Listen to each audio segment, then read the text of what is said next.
Olá, boa noite a todos. Eu preciso dar um recadinho em nome do professor Davi José Silva. Ele pediu que eu, professora Ana Carolina, iniciasse a moderação enquanto ele chega, que ele vai chegar alguns minutinhos após o início da sessão. Pode ser? Quem que está aqui comigo? Oi, boa tarde, boa Boa noite. tarde. Boa noite. Pode sim, Pode? acho que só Ele tem pediu três, isso né? porque o professor Davi, ele vai encerrar um compromisso às 6. E aí é só o tempo dele se organizar para entrar no link. Aí ele entra. Aí dá continuidade. Tá bom? Então a gente espera um pouquinho, né? Tem 8 minutinhos, então. Já volto, tá?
Bom, eu estou aqui lendo a programação de agora, só para confirmar, o assessor da sessão é a Kira, né?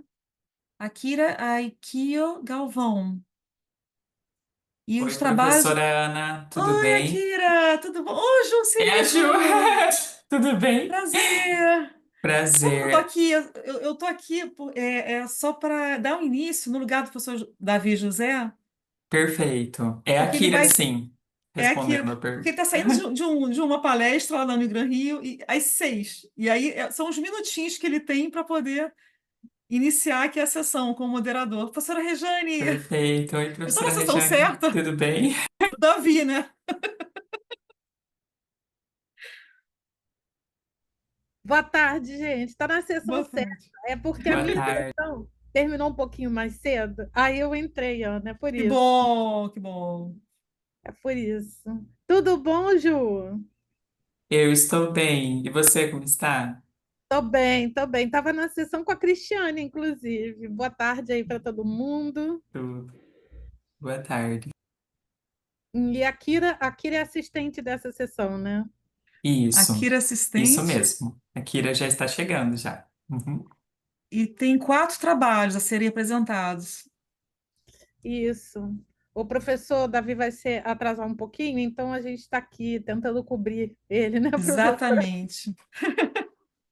Ju, tá todo mundo animado com a sua participação no nosso seminário, viu? Ah, e eu também. Estou muito feliz com essa oportunidade. Vai A ser gente incrível. também.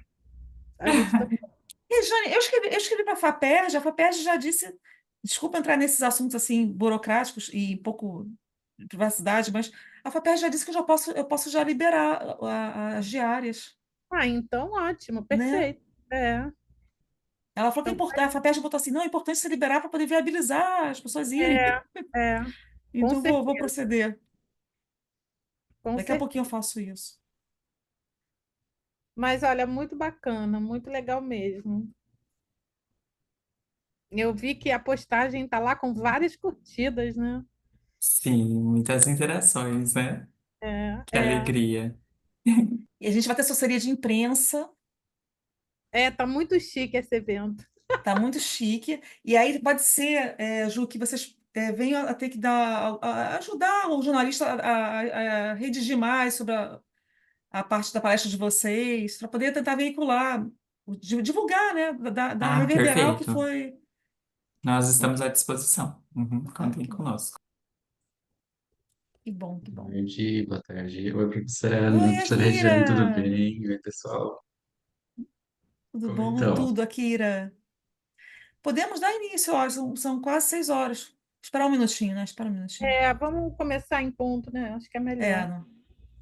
Vai dar tempo até do professor Davi. São 4 trabalhos, né, Akira? Isso, hoje são quatro. O primeiro sobre escrevivências de pessoas quilombola. De excelente qualidade. Muito feliz. Tudo bom, Akira? Bem animada. Pela correria Sim. boa. Sim, eu estava aqui falando para a Ju que eu também estou muito animada com a participação de vocês no nosso seminário. Ah, assim, eu estava já puxando material para preparar, né? Que a gente já vai, como a gente está em dezembro, a gente já vai com a cabeça já agitada, pensando, no que colocar. E assim, tem muita coisa para poder trazer, principalmente no sentido de apresentar uma outra perspectiva sobre a própria saúde mental, né? Que não a gente fica limitado a uma ideia muito ainda hegemônica quando a gente pensa em saúde mental. Assim, é uma excelente oportunidade para a gente abrir esse Você assunto. sabe o que eu acho que também vai ser muito bacana? O coordenador adjunto da área de administração vai estar presente. E a gente quer que ele se posicione, né? Que ele fale como a nossa área está pensando essa questão da saúde mental na pós-graduação entre os pesquisadores, entre os estudantes, porque a gente tem sofrido com mudanças nos critérios em relação à avaliação das publicações, dos periódicos. Isso tem impactado, isso gera uma pressão e uma ansiedade maior sobre os estudantes. Como é que a área está entendendo esse debate, que é um debate que está circulando por diversas outras áreas, né? Como é que a nossa área está pensando essa questão da saúde mental na área de administração? E um ponto que eu acho importante, porque vocês vão estar, não sei se vocês vão assistir o evento nesse dia, né, depois da mesa de vocês, mas eu acho importante também trazer essas questões ligadas à diversidade de gênero para a mesa, né? E aí é uma oportunidade da gente trazer essa discussão já em nível da regulação da nossa área, sabe? As políticas afirmativas, como é que elas estão se desdobrando na área, se a área pretende criar algum critério para avaliar os programas em relação à adoção de políticas afirmativas de gênero. Acho que tudo de gênero e a questão também das pessoas portadoras de deficiência. Tudo isso é importante, né? Então, acho que é um espaço que a gente vai ter bastante bacana, bastante receptivo para essa discussão. Acredito que vai dar para avançar, porque o que fica a impressão é que aumentaram as demandas, né? Agora tem que pensar o impacto, não só a publicação, então eu já estava com produtivismo, né, alto, agora eu tenho que pensar também no Exatamente, impacto pós, né? Então, aumenta as exatamente. obrigações, mas o suporte ainda ele fica um pouco tímido, né? Não se avança. Isso aí. Não, e a gente tem uma série de questões também ligadas à inserção no mercado de trabalho, né, Akira? Porque a gente se esforça tanto para produzir, para publicar, para atender aos critérios, e, no entanto, onde esses doutores estão encontrando espaço? Né, para se inserir no mercado. Como é que a área está pensando isso? Não basta fazer um acompanhamento de egressos. Qual o estímulo que a área tem criado? Né? Estou falando da coordenação de área em nível CAPES, que a área tem criado para estimular os programas a contratarem pesquisadores brasileiros, porque a gente tem visto um movimento de vários programas nacionais trazendo pesquisadores de fora. E qual é o estímulo para induzir a contratação de pesquisadores nacionais? Sabe, jovens pesquisadores. Como é que a área está pensando esse equilíbrio na composição do corpo docente dos PPGs, né, dos NDPs, entre pesquisadores mais sêniores e pesquisadores mais jovens? Sabe? Tudo isso tem que ser debatido, porque não adianta criar métricas para avaliar se os programas estão empregando ou não estão empregando os seus pesquisadores, os seus egressos, sabe? Porque os programas unicamente não podem criar políticas que vão servir para a área, para todos os programas. E a gente sabe que nos concursos, né, parece que o cara que vem de uma instituição do exterior, ele tem um selo de qualidade que a gente sabe que nem sempre é verdade, né? Tem várias questões prioritárias de serem debatidas, questões regionais, questões locais, e que acabam sendo secundarizadas, negligenciadas por conta dessa primazia pelo internacional, né, que domina a nossa área. Então, acho que é um tema que a Perdão. gente tem que trazer para o debate. Estava perguntando para a Ju sobre que nos programas, principalmente da área de negócios, a gente não percebe durante a formação, seja no mestrado, no doutorado, uma preocupação para preparar essa pessoa para o mercado. É tanto focado em publicação, cumprir disciplina, termina a tese ou termina a dissertação, que não tem um planejamento. A carreira, ela fica, sabe, inclusive alertando sobre as possíveis, né? Porque termina, vamos pensar a maioria das pessoas que utilizam, por exemplo, recursos como bolsa. Terminou a bolsa, você se depara com um mercado extremamente competitivo, com muitas indicações e muito, assim, uma insegurança, né? Você nunca tem, nem sempre os processos eles são transparentes como nós gostaríamos que eles fossem, e a pessoa fica naquela insegurança, poxa, há tanto tempo estudando, me preparando, criando relações, participando de eventos, publicando, com várias preocupações, mas a carreira ela fica naquele lugar que. E aí, quando você coloca ainda os marcadores sociais da diferença, pensando em interseccionalidades, aí realmente tem um rostinho com um perfil, Exatamente. né, estabelecido de quem é ou não. É, Exatamente. o ideal Walker ali, né, que fica orbitando. Aqui a gente percebe muito isso, então eu acho que é um tema que, assim, eu acho que é cutucar para ver aquela ferida e a gente vai indo até o máximo. Bom, hoje comentei, inclusive, eu falei, a gente vai, segue uma linha de TC, teoria crítica, a gente não quer resolver, a gente quer ver realmente a bagunça acontecendo, quer deixar o ambiente de atrito, porque é dali que a gente começa a mexer com a angústia. E se tá angustiando, se tá doendo, é porque tocou de alguma forma. A gente vai esperar o. É Davi, né? Deixa eu só confirmar se é Davi. Isso. a gente, na verdade, a professora Ana está aqui substituindo ele vai se atrasar um pouquinho, e a professora Ana Carolina vai abrir a sessão e ele vai chegar aqui durante a apresentação dos trabalhos. Eu vou até me calar aqui, que a professora Ana que toca agora. Bom, porque já são 18 horas e 6 minutos, a gente já pode dar início, né? São 4 trabalhos. E a gente começa, então, pelo que está em primeiro lugar, Akira, o artigo número 213, escrevivência na quilombagem amazônica, resistência feminina na construção da igualdade de gênero, ODS 5. Autores, a Cristiane Amaral Coutinho, da Universidade Federal do Ceará. Akira, quanto tempo ela tem para apresentar? 10 minutos? Eu ia falar que eu gostaria de combinar com vocês assim, se vocês estiverem de acordo, a gente faz os 10 minutos de apresentação, mais ou menos, e uns 5 minutos de discussão, sessões para o final. Pode ser uma Eu discussão achei rápida bom, depois assim, da 10 minutos e 5 de discussão, porque se for deixar para concentrar tudo no final, acho que vai acabar esquecendo e confundindo, né? Então, Cristiane, você já está a postos? Tá aparecendo aí para vocês? Boa tarde, boa noite. Tá. Boa Boa noite. noite. Então, pode dar início, Cristiane. Seja muito bem-vinda. Eu vou tirar uma selfie logo, que eu vou esquecer depois. Então, gente, primeiramente, me sinto muito honrada por poder compartilhar um pouco desse meu trabalho, né? É um trabalho que vem ao longo da minha trajetória. Eu sou uma mulher negra, quilombola, ribeirinha da Amazônia Paraense. Atualmente, eu estou no estado do Ceará, fazendo doutorado em administração. A minha trajetória toda é dentro da área da administração. Já fui convidada para ir para sociologia, para antropologia, serviço social, mas não tem como, né? Eu escolhi e disse: é isso aqui que eu quero, é isso aqui que eu acredito que eu consigo desenrolar.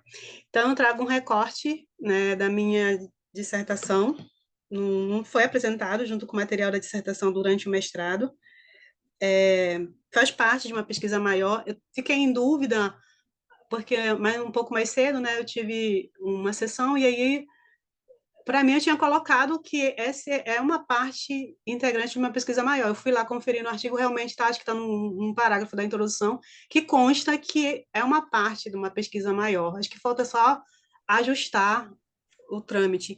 Então, já passou pelo Comitê de Ética, faz parte de uma pesquisa financiada pelo CNPq, e aí eu trago essa escrevivência, né, que já teve vários ajustes, vai ter mais ajustes no artigo, né, que tem que fazer, porque a gente vai escrevendo na pressa, para tanto da disciplina, das salas de aula, quanto para participar dos congressos, para poder ganhar esse fast track que a gente tenta também, né?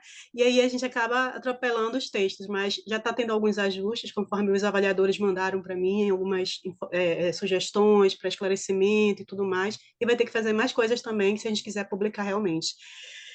Eu escolhi a técnica da escrevivência para contextualizar, né, o processo da quilombagem na Amazônia. Então, escrevivência na quilombagem amazônica, resistência feminina na construção de igualdade de gênero.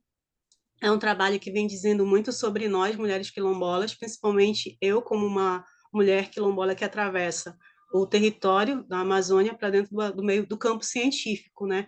E aí a gente muda tudo. A gente muda a linguagem, vestimenta, postura, a forma de comer também, que eu observei que já foi observado por os outros, a forma de você se impor também já mudou, mas mudou, a crise não é a mesma, e isso tem acarretado coisas muito boas e, de certa forma, um distanciamento de algumas pessoas dentro do território, né? Então, bora lá, devagar aqui, ver se eu consigo passar aqui, que eu não sei nem onde passa, meu Deus. Me ajuda, mano. Gente, onde passa, me ajuda. Olha, o Clica na arquivo está em tela. PowerPoint ou PDF? Tá em PDF. Então, do ladinho, o cursorzinho, você vai descendo, rolando a barra. Ó, vê Peraí. se vai.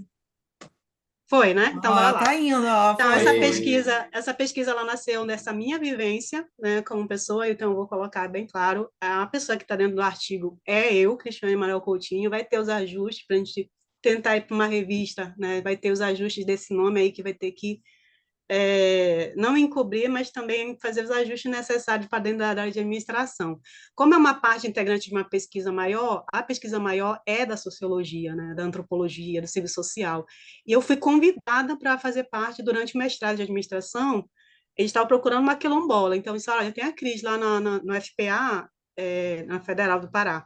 E aí eu fui convidada, e aí só eu entrei de administração. Então, tentar trazer o pensamento pessoal da sociologia para a administração já é uma luta grande. E aí contextualizar a quilombagem amazônica para a administração é outra também, né? Deixa eu só desligar aqui. Então, essa pesquisa ela nasce dessa vivência dentro do quilombo. Então, a escrevivência é justamente isso, você escrever a sua vivência, né, dentro desse cenário, dentro do seu lugar de fala como mulher negra, quilombola. O foco foi uma pessoa, né, mas aí é voltado para esse recorte de mulheres quilombolas, né, em situação de liderança. E essa questão de ser uma liderança em quilombo não necessariamente tem a ver com você ter um cargo, você é colocado nessa situação pela comunidade muitas vezes. Não necessariamente você foi eleita para ter um cargo. Então, há diferenças muito grandes em coletivos quilombolas para outros coletivos. É bem parecido com o coletivo indígena. A escrevivência de Conceição Evaristo, eu trago a versão 2018-2020, né, que ela é entendida como uma ferramenta, agora tem um quadrinho aqui na minha frente, uma ferramenta política epistemológica de resistência, então trago muito essa questão da resistência de mulheres negras, necessariamente voltadas a essa ramificação em mulheres negras de quilombos, né, porque vai ter outras também. E aí a gente tem esse estudo de que vai dialogar com o objetivo da ODS 5, né, e aí a gente fala sobre gênero e afroempoderamento, que é justamente essa mulher se ver como mulher dentro de um coletivo totalmente patriarcal, né? Muitas pessoas não desconhecem algumas particularidades, mas quilombos, eles são quilombos brasileiros. Eu não posso falar dos quilombos africanos, né? Os quilombos brasileiros, eles têm uma força aí no patriarcal uma corrente bem forte. E aí o problema, que eu já fiz alguns ajustes do problema, que eu acho que ainda vai ter mais ajustes, é de que maneira a escrevência de uma mulher, uma liderança, né, que a gente fala só de uma liderança feminina em quilombos da Amazônia paraense pode favorecer a equidade de gênero. O objetivo geral tentou analisar como a prática da escrevência, né, como você escrever essa sua vivência como mulher, como uma liderança, ela vai contribuir para a promoção de igualdade de gênero em quilombos da região. Então, as fotos que eu estou utilizando, elas estão no artigo, né, que vai falando justamente sobre esse trâmite todo, essa mudança que houve dentro do quilombo, principalmente depois que a gente foi buscar conhecimento científico. Então, ele tem a ver também, né, com as políticas afirmativas, que vai influenciar diretamente essa nossa vivência do território, do território quilombola para o território científico e vice-versa. Nosso referencial teórico está dividido em 3 eixos. A gente vai ter a escrevivência de Evaristo, né, que é uma escrita nas experiências. A gente vai focar justamente nisso. Esse quadro está na minha frente, Cristina. É a escrita das escrevências de mulheres negras como um ato político de resistência e construção do conhecimento. E a escrevência ela pode ser utilizada também pelos indígenas que já estão utilizando ela, né? Não só na área de administração, mas outras áreas já estão utilizando para contextualizar essa transmissão, essa transição toda que está acontecendo depois das políticas afirmativas. Então, é uma oportunidade que nós temos de compartilhar as nossas vivências, né? Os atravessamentos, né? As experiências. Como é que está se dando isso dentro do nosso coletivo, a nossa vinda para dentro da zona urbana, a nossa vinda e ida, né? Porque são idas e vindas constantes, porque a gente não pode perder o contato com o território. E a quilombagem, né? A quilombagem é uma teoria construída por Clóvis Moura, Abdias de Nascimento, Beatriz Nascimento, né? Abdias de 1980, a Beatriz Nascimento de 2018. E aí a gente podia usar outros autores, mas o meu tempo era bem curto, então eu foquei nesses 3 autores para contextualizar a quilombagem. E para contextualizar a quilombagem amazônica, foram outros autores. Eu vou recorrer a autores amazônicos, né? Porque o quilombo amazônico ele é totalmente diferente do quilombo do sul do Brasil, é totalmente diferente do quilombo baiano, né? Por várias características. Quilombos baianos 100% negros, quilombos amazônicos brancos, negros, indígenas, mestiços. Então você tem uma diversidade muito grande dentro dos quilombos amazônicos. Outra também questão é que os quilombos brasileiros, em sua boa parcela, eles foram construídos a partir da resistência de fuga, né? Os quilombos amazônicos, principalmente no Pará, o que eu estava investigando, eles são construídos no território onde já existia a escravização, ou seja, de engenhos, fazendas de cana-de-açúcar, de tabaco, né, casas grandes. Então, você vai ter o sítio arqueológico dentro desses territórios, porque os negros, na época, não dominavam a navegação e não dominavam também condições de se locomover pelas matas. E os indígenas que estavam com eles eram indígenas desaldeados, então eles não podiam adentrar a floresta, então eles tinham que ficar daquele ponto onde já estava sendo ocupado, e ali se contextualizava o quilombo, né? Então é só essa que eu vou compartilhar um pouquinho, a diferença dos quilombos brasileiros de região para região é totalmente diferente, dentro de um estado totalmente diferente também, vai mudar bastante. E aí a gente tem a igualdade de gênero. A igualdade de gênero é dos itens que vai entrar na minha tese, né? Não vou trabalhar a escrevivência na tese, isso aqui é só um recorte mesmo de um insight que eu tive depois da coleta de dados, as anotações, né? Como eu já tinha passado por todo o processo de comitê de ética, então a gente está usando todas as possibilidades de insights para a gente estar divulgando também os nossos trabalhos ao longo de todo esse percurso que foi a pesquisa maior. Nossa metodologia utilizada foi a qualitativa, né? Teve o caráter histórico e a ação participante. A questão da pesquisa histórica é justamente para a gente resgatar essa oralidade, né? Trazer a oralidade para dentro da pesquisa. A pesquisação, ela acompanha, né? A pesquisa maior, ela foi voltada para a pesquisação. Eu tenho que falar de vez em quando a pesquisa maior, porque ela não utilizou a pesquisa histórica. Eu utilizei nessa versão aqui, desse meu pequeno ensaio.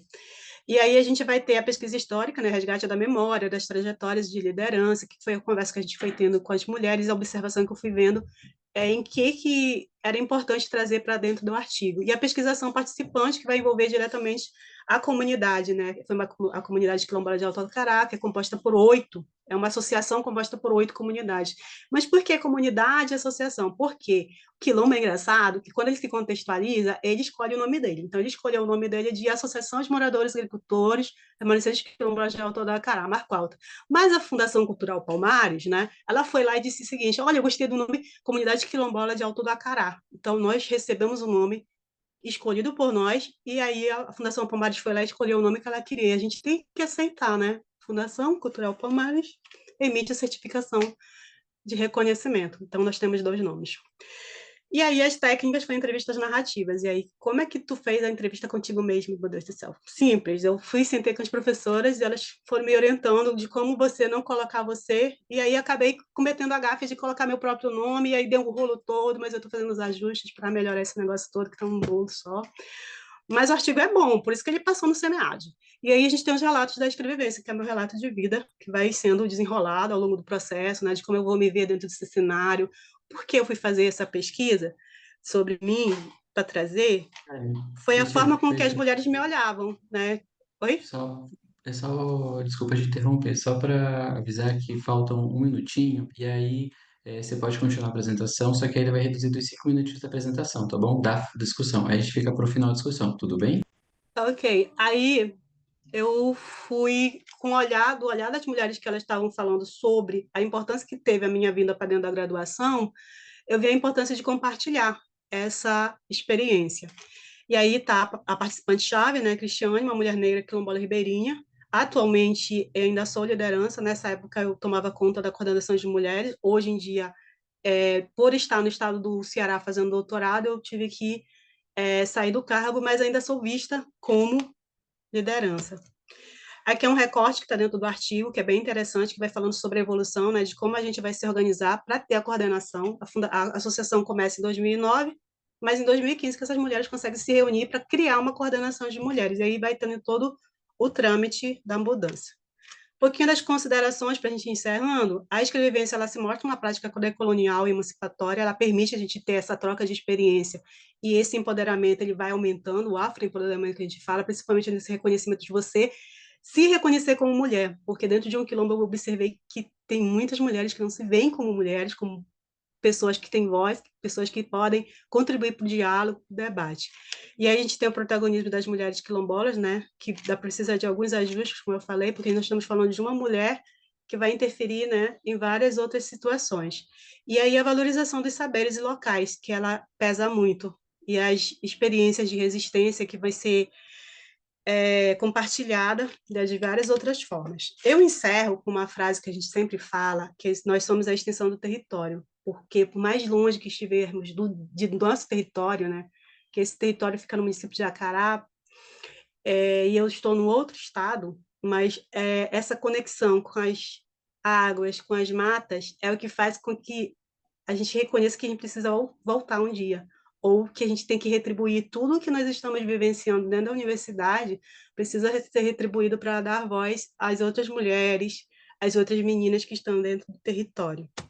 Aqui são as referências, que são muitas. E aqui eu encerro com uma foto minha, né? Quando eu não estou dentro da universidade estudando, pesquisando, eu estou no movimento social por aí. Não fui para a COP30 porque não me deram crachá, então nem insisti porque eu ia ficar ali pela cavalaria, com certeza, nos movimentos. E aí não me liberaram também, né? Eu tinha que estar estudando aqui no Ceará. Gente, obrigada, muito obrigada.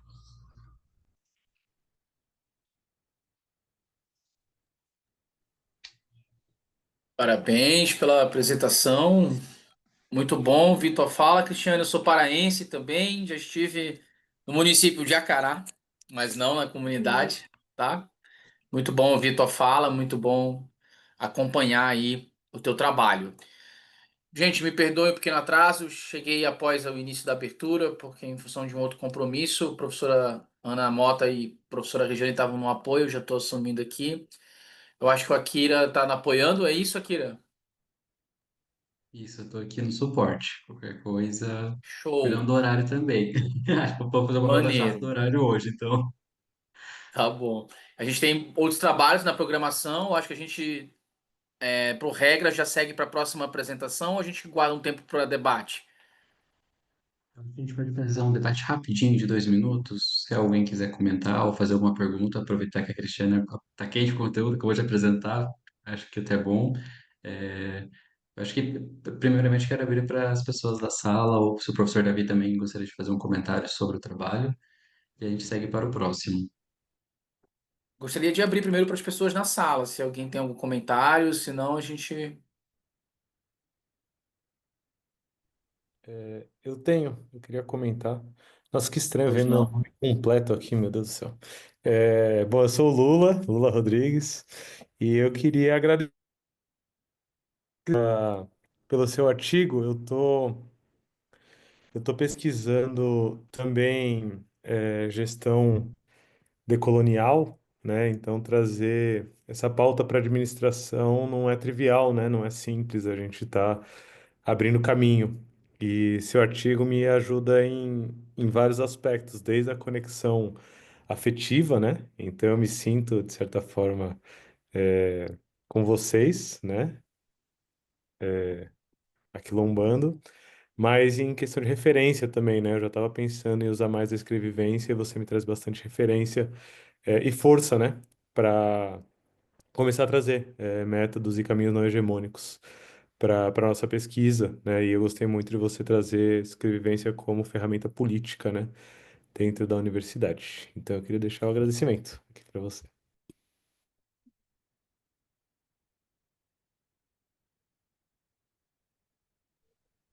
Pode ser a Maria, e aí a Temos a gente Maria passa. Vitória.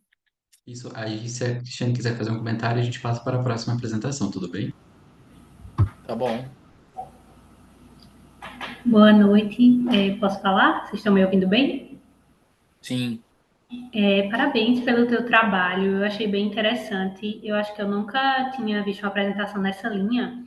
E eu só queria perguntar realmente sobre a abordagem, a metodologia dele. Porque você fala, né, que teve essa dificuldade, colocou seu nome e tudo mais.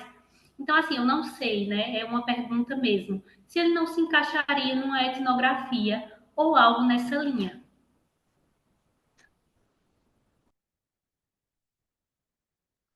Pode comentar, Kira? Tá? Então, rapidinho. A escrevivência ela tem umas regras bem lógicas, né? Você se colocar dentro do discurso ou você escrever a história de alguém. eu estou escrevendo a minha, só que eu tenho que colocar agora nas regras da administração, mas sem fugir das regras da própria escrevivência, né? Então, eu já recebi alguns comentários mais cedo, que eu fiz parte do Sapiens, e aí eu vou fazer os ajustes para tentar publicar. Realmente eu vou tentar publicar, porque essa questão é que nós queremos influenciar para que outros pesquisadores negros, para que outras meninas quilombolas indígenas dentro da administração possam ter força também dizer que aqui faz parte também da vivência delas. A administração faz parte da nossa vivência, então é uma insistência para compartilhar isso mesmo. Tem as regras, né? Eu não vejo como uma etnografia, apesar de poder ter ido por isso, mas ela ia exigir um pouquinho mais. E a escrever me facilitou, né, fazer esse pequeno artigo. Mas precisa de muitos ajustes, porque as regras da administração não permitem a gente colocar o nosso nome, primeira pessoa e tudo mais. Então, é só alguns ajustes que eu vou fazer. Então, vai estar publicando, se Deus quiser, por aí. Mas eu vou seguir só por essa questão, porque a permite eu falar como mulher negra, como mulher quilombola, dentro da administração. É a escrevivência que se encaixa. A etnografia não vai, nem a autoetnografia também, que eu não domino muito, mas eu já li um pouquinho, tá? Era mais isso, tá bom? Oração. Obrigada, gente. Obrigado, Cris.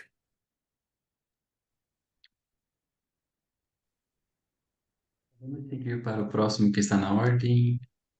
Deixa eu puxar aqui já o nosso. Aqui está o trabalho decente e informalidade. Eu vou compartilhar aqui a tela. Boa noite. Aí vocês só confirmam se está tudo ok, por favor. Deixa.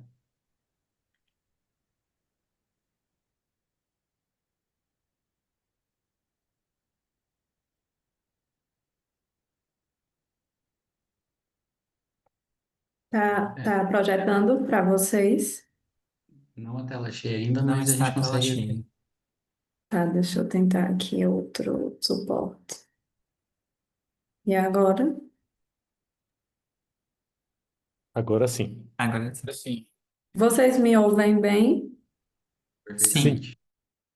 Ok, então eu vou começar. Primeiramente, boa noite, né? É sempre um prazer estar em eventos como esse, porque a gente aprende bastante. E esse trabalho, ele faz parte de um trabalho, como a colega falou, né, um trabalho maior que a minha tese de doutorado. Atualmente eu faço doutorado em Recife, na UFPE, e esse trabalho foi desenvolvido com a minha orientadora, que está como terceira autora, a professora Débora Coutinho, e um colega do nosso grupo de pesquisa, Francisco Ricardo, que também é professor na UFPE, mas ele é professor de Caruaru. E aí, como eu moro em Santa Cruz do Capibaribe, no interior de Pernambuco, a gente optou por fazer essa pesquisa aqui no polo, porque é um polo muito rico, eu não sei se todos conhecem, mas é um polo têxtil bastante conhecido, porque ele tem uma abrangência assim nacional. E aí a gente foi falar um pouquinho sobre trabalho decente com as costureiras aqui do Agreste Pernambucano. Então, a discussão ela se inicia, né, justamente a partir das transformações, que eu acho que todo mundo já conhece bastante, as transformações que houveram no mundo do trabalho e que impactaram significativamente, né, as relações. Aí a gente tem o aumento da precarização, o aumento da insegurança, da informalidade, todo esse contexto mais geral. E desse contexto mais geral é que surge esse conceito de trabalho decente, porque esse conceito ele foi definido pela Organização Internacional do Trabalho em 1999, justamente para tentar dar uma resposta a essas mudanças, né? Porque a Organização Internacional ela vem com esse intuito, né, de garantir segurança, de garantir proteção para os trabalhadores. E com todas essas mudanças, ela ficou um pouquinho negligenciada. Então, ela lança esse conceito para ver se consegue dar uma resposta, fazer com que os estados eles desenvolvam políticas públicas voltadas a uma garantia de condições mais dignas de trabalho. O conceito de trabalho decente, ele se refere a um trabalho que é produtivo e adequadamente remunerado, exercido em condições de liberdade, equidade, segurança e dignidade humana. Esse foi o conceito que a OIT trouxe em 1999. E aí, a partir dessa definição, a literatura ela começa a discutir esse conceito, que inicialmente foi visto como um avanço, né, porque estava ali priorizando a garantia de direitos, propondo parâmetros mínimos de dignidade. Então, de início, ele é bem visto, mas aí, com o avanço das discussões, esse conceito ele começa também a ser criticado, porque ele negligencia as experiências subjetivas dos trabalhadores. Esse conceito ele vai muito na questão objetiva. Então, se um trabalho ele tem uma remuneração justa, se um trabalho ele garante proteção social, a OIT considera isso como um trabalho decente. Mas tem várias dimensões que acabam sendo deixadas de lado por esse conceito. Então, isso começa a ser visto pelos autores e começa a ser criticado. E uma outra observação é que também a OIT ela adota o modelo de emprego formal como um padrão universal. Então, de alguma forma, a OIT ela tenta hierarquizar as relações de trabalho, colocando o emprego formal como se fosse o melhor tipo de emprego e os outros vindo abaixo disso.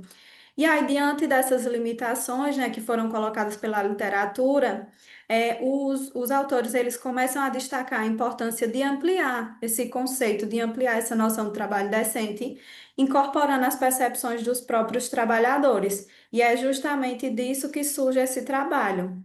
Porque houve sim avanços teóricos, né? A gente já tem vários artigos publicados em relação ao conceito de trabalho decente na percepção dos trabalhadores, mas esses artigos ainda são incipientes, né? A gente ainda não tem uma grande quantidade de artigos com esse olhar voltado para a percepção. E além disso, embora as pesquisas brasileiras elas tenham avançado bastante, ainda são raros os estudos que eles vão influenciar como o gênero ele vai moldar a percepção das pessoas. Então, o objetivo desse artigo foi investigar as características e os significados atribuídos ao trabalho decente por mulheres brasileiras em situação de informalidade. Aqui em Santa Cruz do Capibaribe e no polo de confecções de um modo mais geral, a gente tem uma presença muito forte feminina, especialmente nas atividades de costura. Então a gente viu o polo, né, como esse contexto muito rico para pesquisar essas relações de informalidade, principalmente na percepção de mulheres. Porque aqui a gente tem esse trabalho de costura muito forte, e claro que sim, tem homens inseridos nesse trabalho, mas em sua maioria são as mulheres que ainda realizam de maneira informal e especialmente em casa. Então a gente buscou conversar um pouquinho com essas mulheres para ver qual era a sua percepção em relação ao trabalho decente. Aqui é uma foto do Polo de Confecções, aqui em Santa Cruz de Capibaribe. Nós temos também a cidade de Caruaru e Toritama, como outros dois centros que são muito fortes aqui do Polo.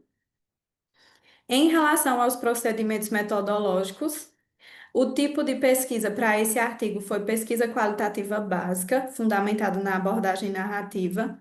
A coleta de dados foram entrevistas narrativas com 19 costureiras que estavam em atividade no momento da coleta, e a análise de dados foi através da análise de conteúdo categorial temática. E o contexto, como eu apresentei agora há pouco, foi aqui no Polo de Confecções. Então, eu não conversei somente com pessoas aqui da minha cidade, para justamente ter uma visão do todo. Eu conversei com as cidades circunvizinhas também, para que eu pudesse realmente entender a percepção de várias mulheres que fazem parte desse polo. Em relação aos resultados, como o tempo é curtinho, eu organizei aqui de modo bem breve, mas aí depois, quando tiver o debate, caso vocês queiram, eu posso ampliar um pouco. A gente identificou 7 categorias temáticas principais. A primeira, remuneração justa. A segunda, flexibilidade e autonomia no trabalho. A terceira, acesso à proteção social. O quarto, equilíbrio entre a vida pessoal e a vida profissional. O quinto, conciliação entre trabalho e cuidados com os filhos. O sexto, reconhecimento e valorização no trabalho. E o sétimo, saúde mental no ambiente de trabalho. Então, aqui eu trouxe um pouco quais foram os principais achados de cada categoria. Em relação à remuneração justa, as mulheres elas buscam uma remuneração adequada, porque elas consideram, né, que os rendimentos que elas recebem, como a maioria delas trabalha por produtividade, elas acreditam que recebem um valor muito baixo por cada peça, e os rendimentos eles acabam sendo insuficientes para que elas consigam se sustentar e sustentar a sua família. Um outro ponto é a necessidade de previsibilidade de renda, porque como é por produtividade, aqui a gente também tem várias épocas que são muito fracas em relação à demanda. Então a gente tem agora nos meses de novembro e dezembro uma demanda muito alta por costura, por costureiras, mas quando chega em janeiro, fevereiro, isso já diminui. E aí essas mulheres acabam ficando várias vezes sem trabalho. Então elas reclamam também disso, buscando uma maior previsibilidade de renda. No segundo ponto, a gente teve a questão da flexibilidade e autonomia no trabalho. Apesar de trabalharem de modo informal, elas valorizam muito essa questão da gestão do próprio horário. Por quê? Porque elas conseguem, né, lidar com as várias coisas que são colocadas no dia a dia. Então, elas precisam levar uma criança na escola, elas precisam resolver suas coisas pessoais. Então, com essa flexibilidade, elas conseguem lidar melhor com essas demandas. Então, é algo que é bastante valorizado. E também querem autonomia na execução de tarefas. Elas querem ter liberdade para decidir como e quais atividades realizar. Porque muitas vezes, né, elas reclamam de peças que são muito trabalhosas. Então, para elas não compensa, porque se uma peça é muito trabalhosa, ela vai levar muito tempo para poder costurar aquela peça e não vai ter um retorno. Então, elas gostam muito dessa questão de poder dizer o que é que vão querer fazer e o que não vão. No terceiro tópico, a gente tem o acesso à proteção social, que é algo bastante valorizado. Elas querem muito, né, ter uma garantia de direitos e benefícios, apesar de estarem no informal. Isso não faz com que elas desejem a informalidade, né? Isso não faz com que elas valorizem isso. Elas gostam de alguns pontos da informalidade, mas sim, elas querem proteção, sim, elas querem direitos. Então, elas valorizam o 13º, as férias e todos os direitos garantidos, né, com ali a relação de emprego formal. E elas apresentam uma preocupação muito grande com o futuro, porque como a maioria delas não tem nenhum tipo de proteção social, elas ficam pensando, e se eu envelhecer, eu não vou mais conseguir trabalhar, como é que eu vou me manter? Então, elas falam muito sobre isso. No quarto ponto, a gente tem aí um desejo por um equilíbrio entre vida profissional e pessoal. Elas valorizam muito o tempo livre para fazer outras coisas que não seja trabalhar. Então, elas querem estar com a família, querem estar convivendo com os seus amigos, com as suas relações, né, de religião também, elas tocam muito nesse ponto. E algumas mostraram priorizar a qualidade de vida em vez de maiores rendimentos. Elas falam que preferem ter um rendimento ali que seja mínimo, que dê para se manter, do que estar trabalhando incansavelmente e não conseguir aproveitar a vida. É, eu vou avançar um pouquinho, porque eu sei que meu tempo também já está curto. Então, em relação ao quinto tópico, aparece muito essa questão de conciliar o trabalho e o cuidado com os filhos. Isso foi algo que esse artigo ele se mostra um diferencial em relação aos outros publicados, inclusive em outros países, porque a maioria não aborda essa questão do gênero, né? Então, como eu fiz somente com mulheres, isso apareceu aqui de forma muito presente. Elas terem essa questão de estar ali próximo dos filhos, elas terem algum lugar para deixar esses filhos quando elas precisam trabalhar. Então, isso foi um diferencial desse artigo. Elas querem muito isso. E outra coisa que surge é o papel das iniciativas comunitárias como apoio. Porque aqui, na realidade que a gente vive, não tem tanto creche, não tem tantos lugares para essas mulheres poderem deixar essas crianças. Então, as comunidades, elas acabam se apoiando. Às vezes, uma trabalha na casa da outra e pode levar os filhos para ficar lá brincando. Então, elas colocam isso como muito positivo. Outra coisa que elas desejam é o reconhecimento pelo seu trabalho. Elas falam da falta de reconhecimento como uma violação da dignidade. Essa falta de reconhecimento, ela abala a autoestima e a dignidade das trabalhadoras.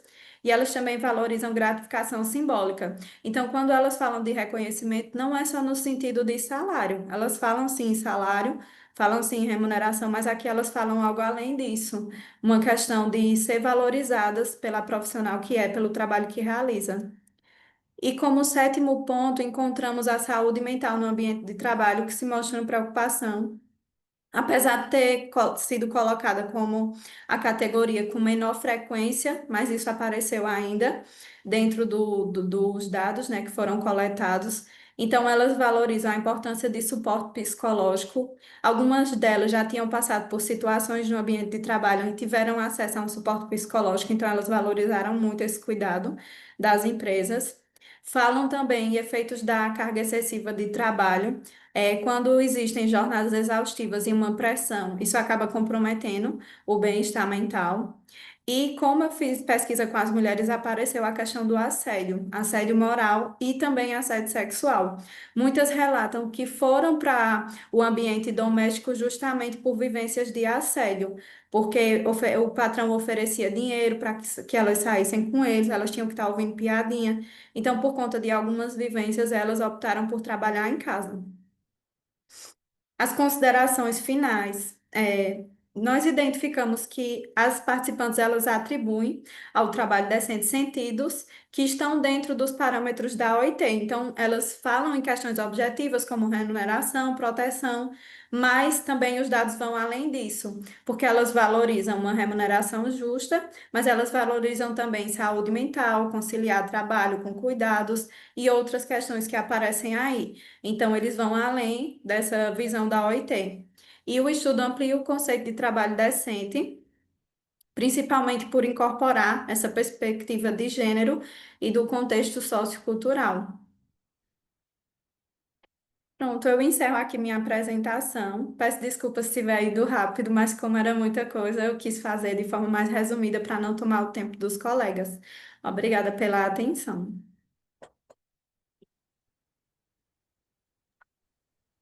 Temos 2 minutinhos para as discussões.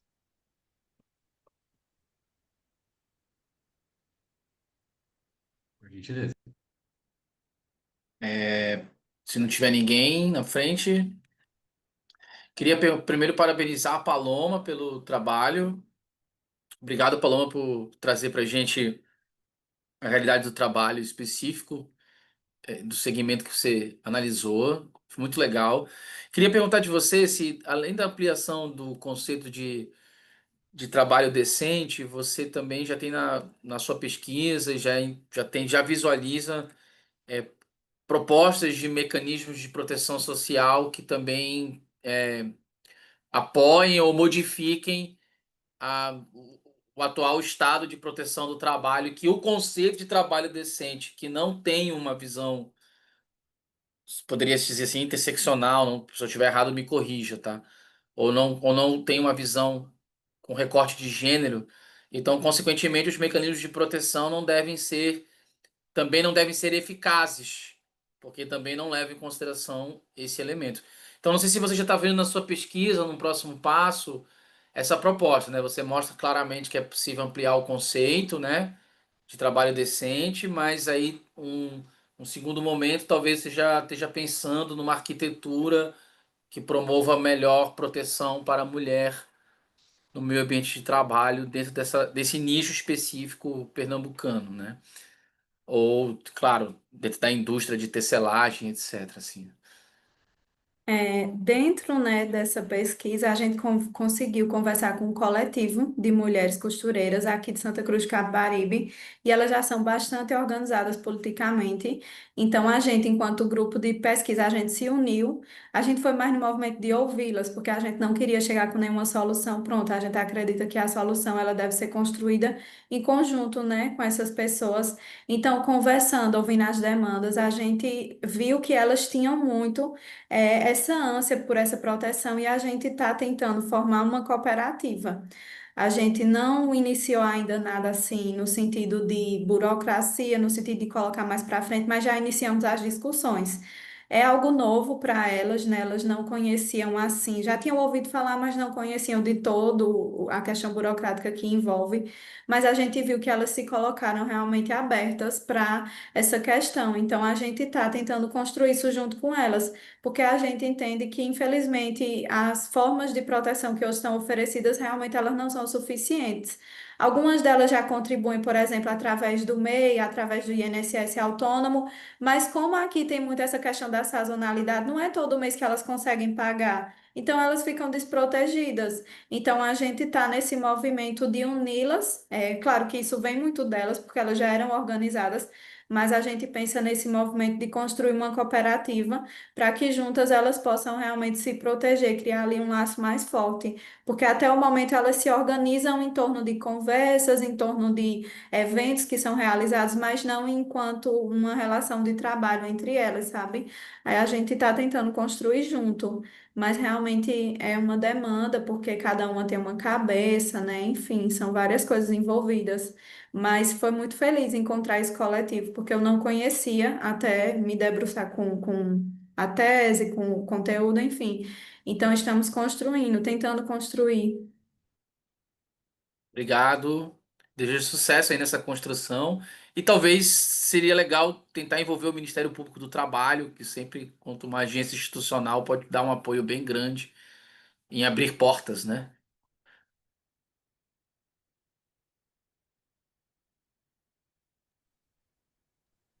Bem, Paloma, pela apresentação.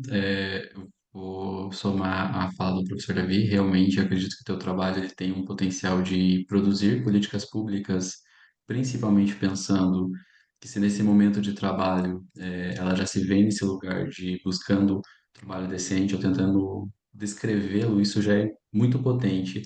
A gente pensa como fica isso mais à frente, né? Você citou ali brevemente com relação à preocupação com a aposentadoria.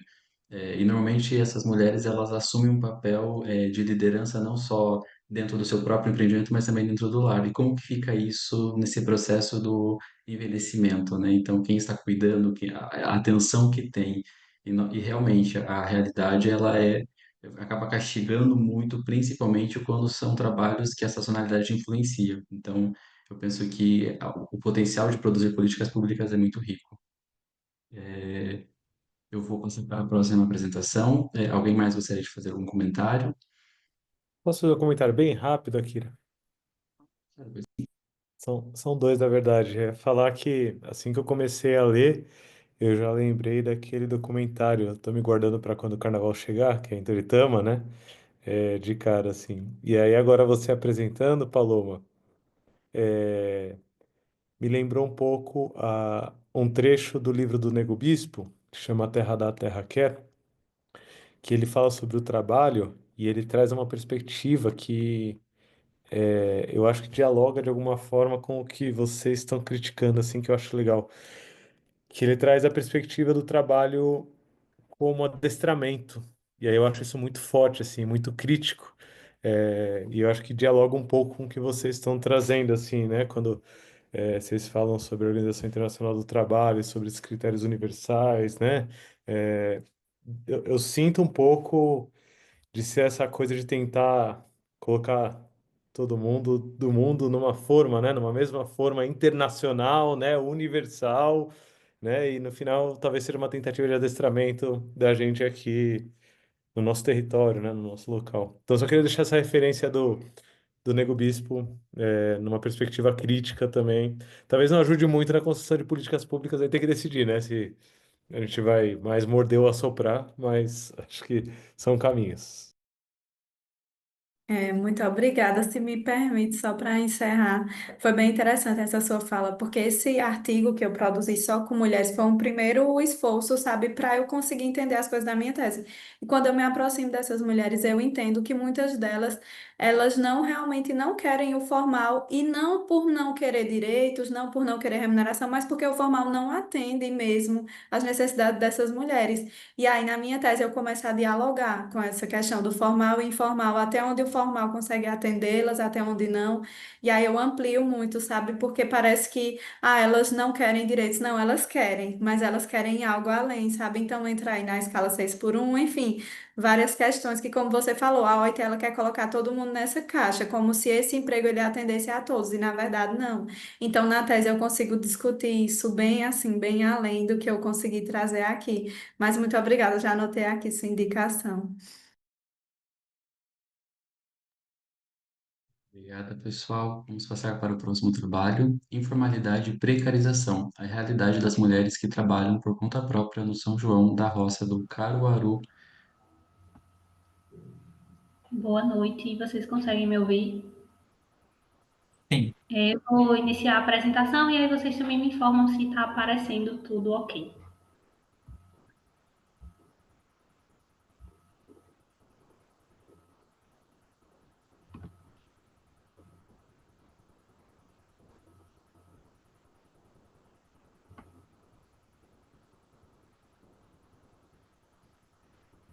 Tá no modo de apresentação para vocês? Sim. Sim. Boa noite mais uma vez. Eu vou tentar ser breve, porque o artigo é um pouco longo, e peço desculpa desde já, caso vocês ouçam algum barulho, porque os vizinhos são um pouco barulhentos e eles têm um cachorro, certo? Meu nome é Vitória, e eu desenvolvi esse artigo em conjunto com Jéssica e a professora Denise. Nós somos do Programa de Pós-Graduação em Gestão, Inovação e Consumo, o PPGIC, da UFPE, e o trabalho é intitulado Informalidade e Precarização, a realidade das mulheres que trabalham por conta própria no São João na Roça de Caruaru. Inicialmente, eu trago uma contextualização aqui do São João na Roça e do São João de Caruaru em si, né, que é uma das maiores festas juninas do Brasil, e é realizada desde 1984 e tem uma grande relevância cultural e econômica. E apesar dessa grandiosidade, ela revela muitas desigualdades sociais e também a invisibilidade das mulheres trabalhadoras informais que atuam sem garantias e enfrentam essa sobrecarga de gênero. Aqui eu trago uma imagem que foi retirada em observação em campo do palco do São João na Roça de Caruaru desse ano, de 2025. O objetivo desse estudo é compreender a realidade do trabalho por conta própria de mulheres no São João na Roça de Caruaru, Pernambuco, considerando suas condições laborais, impactos na vida cotidiana e estratégias de enfrentamento diante da informalidade e precarização. Como referencial teórico, eu trago aqui alguns tópicos, né? O primeiro é o trabalho informal e estratégias de sobrevivência, e nesse tópico a gente fala sobre as desigualdades históricas e a ausência das políticas públicas, fala sobre a marca do capitalismo periférico, da feminização da pobreza e essa falta de políticas de cuidado, que também reforça a exclusão feminina. Trago o gênero e mercado de trabalho, né, que o gênero vai operar como estrutura de poder que limita essas oportunidades. Trago a questão da interseccionalidade, da raça e classe, que ampliam as desigualdades. A inserção na informalidade, que também decorre dessa ausência de políticas de cuidado. E, por fim, a precarização do trabalho feminino em festividades, que é um reflexo da flexibilização neoliberal, da divisão sexual do trabalho, e também essa autonomia, ela vem acompanhada de jornadas exaustivas e também da instabilidade. Como metodologia, a nossa pesquisa teve uma abordagem qualitativa e interpretativa, seguiu todos os princípios éticos. O período foi em abril e maio de 2025. Foi realizado, inicialmente, uma entrevista com o presidente da Fundação da Cultura, via Google Meet. Em seguida, a gente foi para as comunidades rurais para conversar com essas mulheres que trabalham informalmente. A coleta de material ela foi uma seleção intencional, com entrevistas semi-estruturadas, fizemos 15 entrevistas, 12 foram validadas, e também tivemos diário de campo, observação e fotografia. É importante ressaltar que essa pesquisa ela foi feita no local de trabalho delas, com o evento acontecendo. As análises foram análises de conteúdo, através das categorias temáticas de Bardem, e também tivemos uma análise de imagem inspirada na abordagem interpretativa de música. Nos resultados de discussões, eu trago inicialmente as informações da entrevista exploratória com o presidente da Fundação de Cultura de Caruaru, que ele fala sobre a história, como foi criada, né? Foi criada em 2017, e é para descentralizar o ciclo junino que só ocorria na cidade, né? Levando cultura também renda para as comunidades rurais de Caruaru. Então, tem o palco com artistas locais, e essa ação fortalece a economia popular e prioriza os moradores rurais. Há uma predominância feminina tanto nos alimentos quanto nas bebidas. E a autogestão entre ambulantes que eles arcam com os custos próprios e refletem uma precarização e uma resistência no trabalho.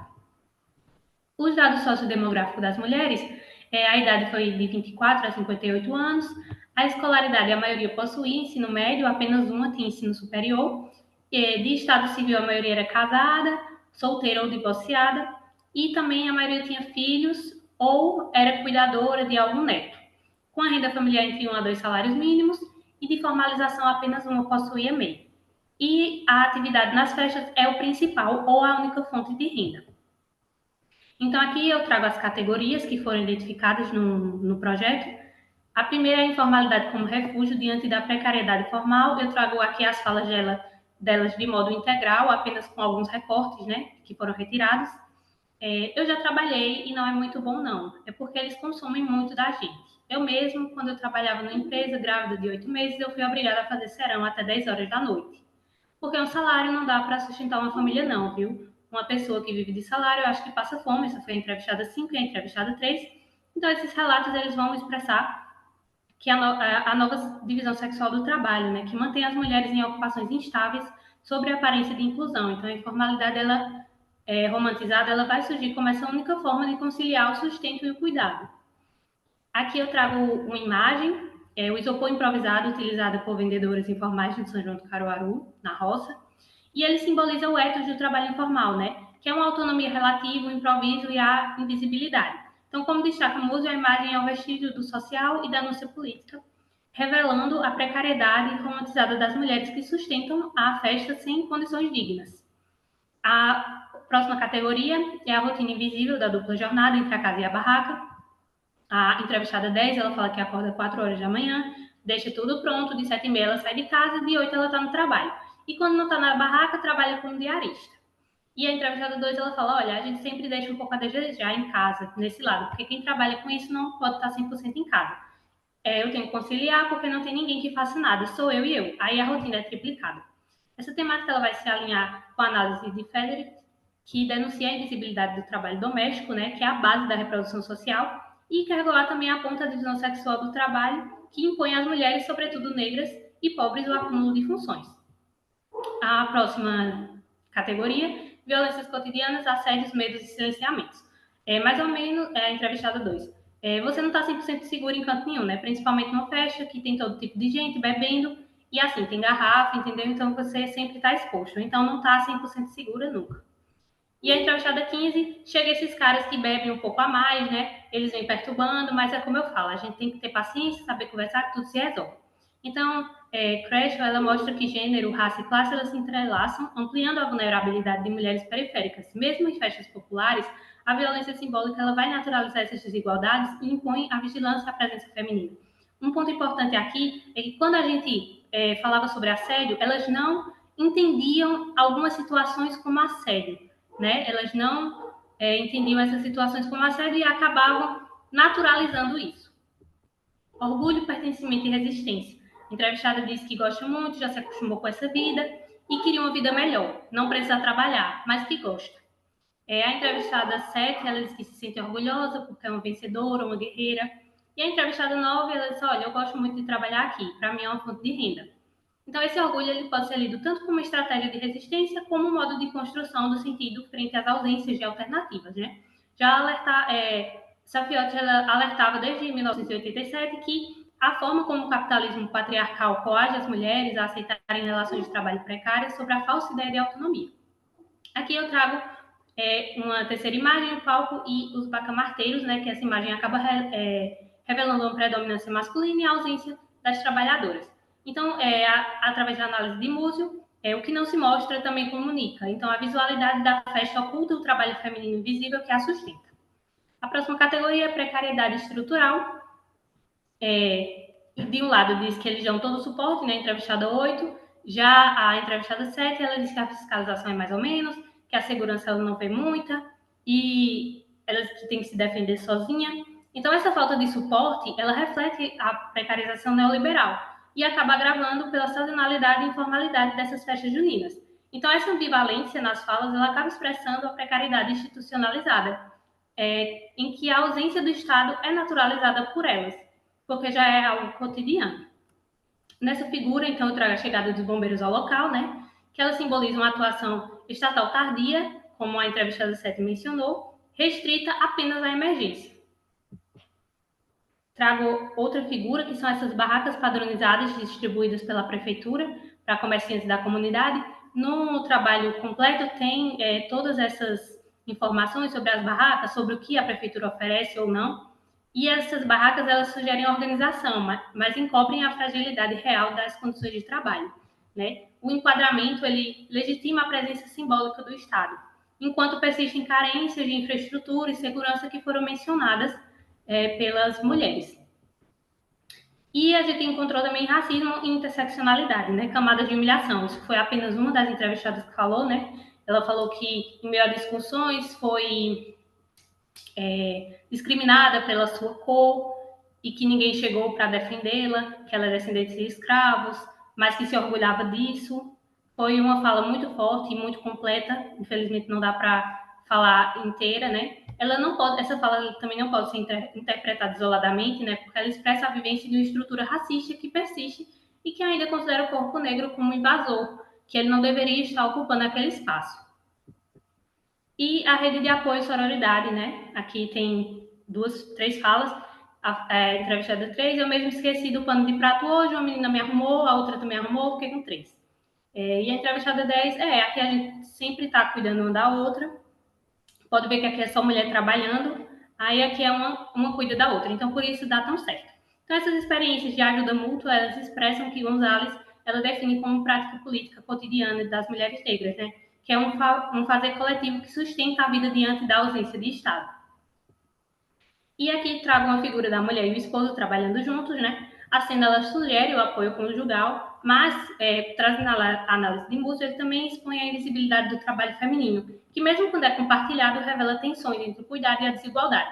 Essa mulher ela estava com a filha lá na festa, né? E apenas ela estava cuidando. Então, as entrevistas e as imagens elas mostram que, apesar da exclusão e precarização, as mulheres de São João, na roça, elas transformam o trabalho informal em espaços de resistência, pertencimento e valorização coletiva, sustentando a economia e também a cultura local. As considerações finais já foram faladas anteriormente, né? Só para contextualizar, dos achados, eles apontam a urgência de políticas públicas voltadas à valorização do trabalho informal feminino, garantindo essa estrutura, inclusão digital, créditos móveis, canais de denúncia e crédito acessível. E as futuras pesquisas elas podem aprofundar os impactos da informalidade na saúde, na maternidade e redes de apoio, reforçando que reconhecer o protagonismo feminino é uma condição para transformar as festividades em espaços mais justos e inclusivos. Aqui as principais referências utilizadas e muito obrigada.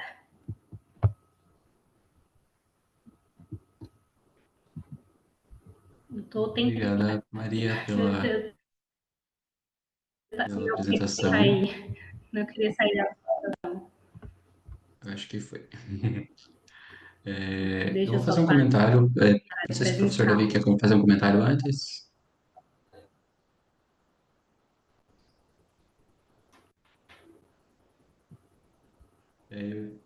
Faço um comentário, eu abro para o pessoal também comentar, pode ser?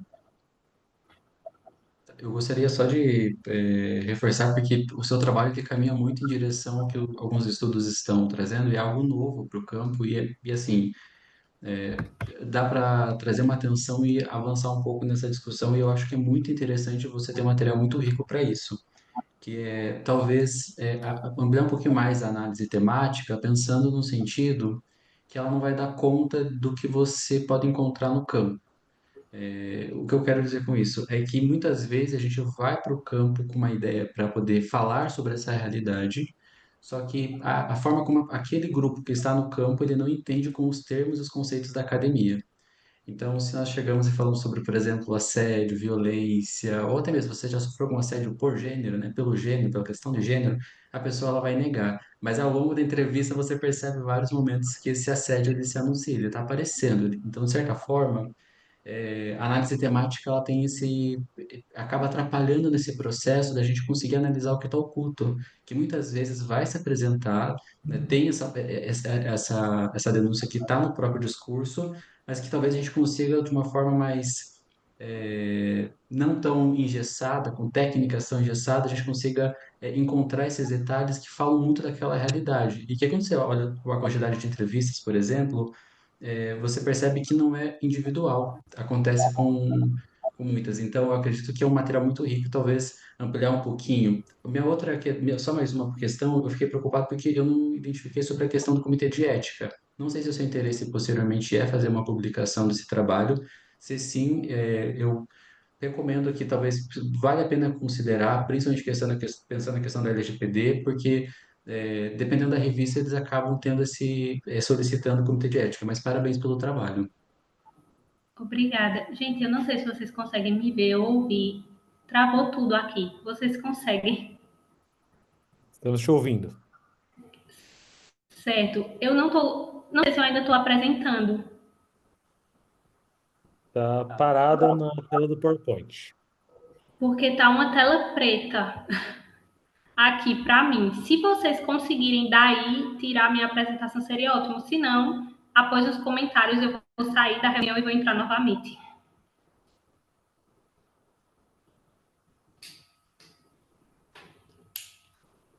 Agora ficou a tela preta para nós também. Deixa eu ver se... Você ainda ouve a gente, Maria? Ouço com alguns cortes, mas eu consigo ouvir algumas coisas. A gente tem alguns minutinhos de reserva. Se estiver tudo bem, a gente espera você sair e entrar de novo. Pode ser? Assim você também não perde nada da apresentação. Pode ser?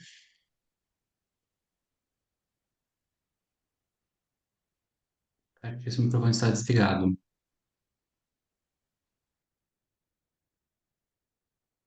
Acho que tem uma. A Paloma tá com a mão levantada também. Isso, Georgiana, eu Paloma. queria comentar um pouco sobre o trabalho, mas acho que ela nem está mais ouvindo, né? Acho que não. Eu fiquei preocupada se ela vai conseguir escutar as.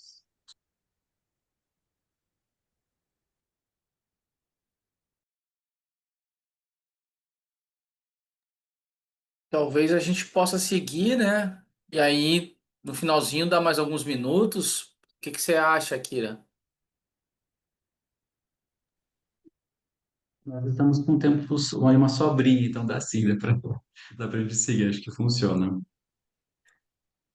Vou tentar, como o próximo trabalho é o que eu vou apresentar, então eu vou tentar projetar, deixa eu ver se eu consigo retirar a apresentação. Perfeito. E aí a gente.